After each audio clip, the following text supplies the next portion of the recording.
Last season, Luis Pinto was the manager of Tondela, and he won the second division, getting them promoted to the Primera Liga. Then he immediately left to become the manager of Vitória. You might ask yourself, does winning the second division in Portugal qualify you to be the manager of Vitória?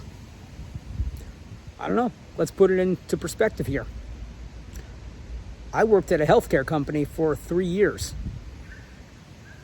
Does that make me qualified to perform liver transplants? My name is Howie. This is Positively Portugal. Let's get into it. Today I'm coming to you from the Estadio Dom Afonso Henriques, home of Vitória Sport Club. I'm at the back of the stadium, which is at the bottom of the hill. And I guess that's fitting because if Vitória does not sack Luis Pinto immediately, Vitória is going to find themselves at the bottom of the table. After yesterday's embarrassing loss at Moreirense, Vitória has now started the season 1 win, 0 draws, and 2 losses. In most cases, you would not think that's a complete debacle, a complete disaster, but the problem is they got lucky against Estoril, and they're not just losing, but they look like they've never played the sport before. The manager is picking the wrong lineups. He's waiting too long to make substitutions, and he's letting the team's second best player rot on the bench. I spoke about this in my last video. Last season, Telmo Arcanjo, behind only Thiago Silva, became the team's most reliable player in the last third of the season. And in the home game against Estoril, he didn't even get on the field. In the first game at Porto, he got on in the 56th minute.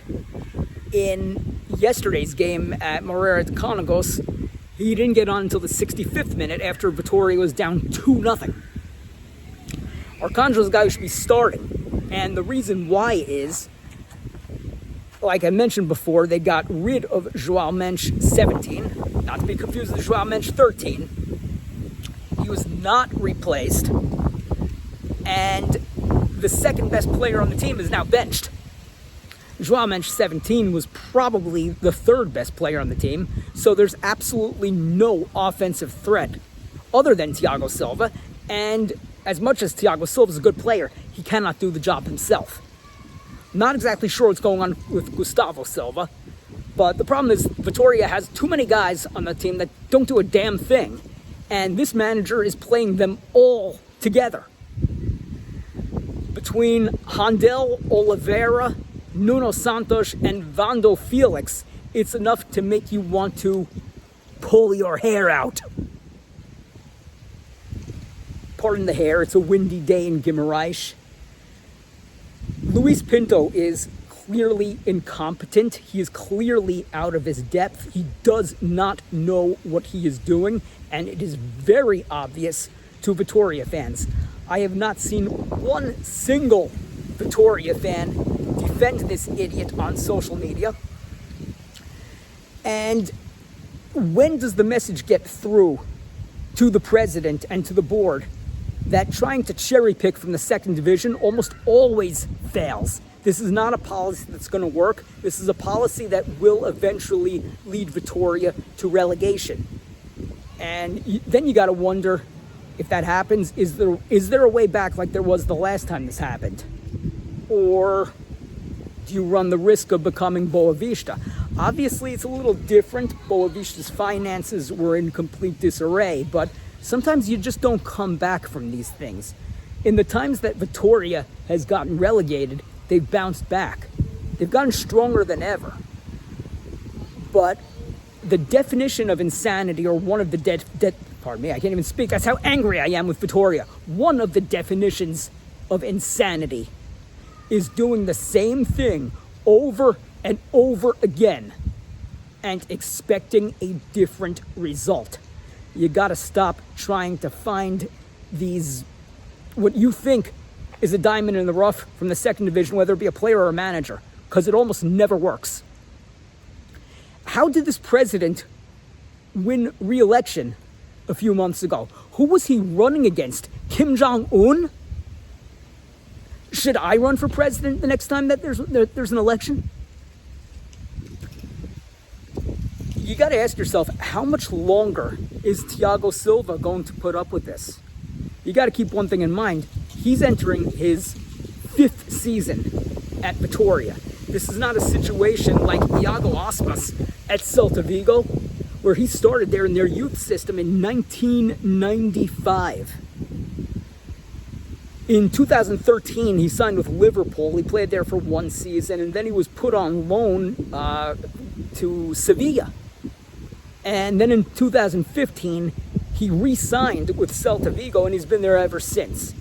There's a big difference between the tenure of Iago Aspas at Celta Vigo and Vitória's best player, Thiago Silva. Silva has been linked to Sporting to rejoin Rui Borges. My question is, what is stopping him? I would have left. Granted, he's not going to play too much. He'll be a substitute, but it's better than throwing your career away on this. Not everything is the fault of Luis Pinto. The defensive inefficiencies, which are shocking, were there long before Pinto got here. So it's even stranger that Vitória allowed the sale of Borakovic. But you got guys here that look like they don't give a damn. They look like they don't want to be here. They look like they're only here to collect a paycheck. But guess what, boys? This is Vitória. Nobody's making a lot of money here. If these guys don't want to be here, find players who do. It's not rocket science. And I know it's not easy, because if football is easy, then everyone would do it.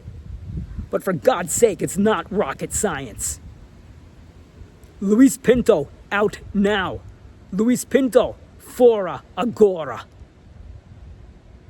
So if you want more videos about moving to Portugal, the process of getting here, Portuguese football, anything Portugal related, please like the video, leave a comment, subscribe to the channel, hit the bell for notifications.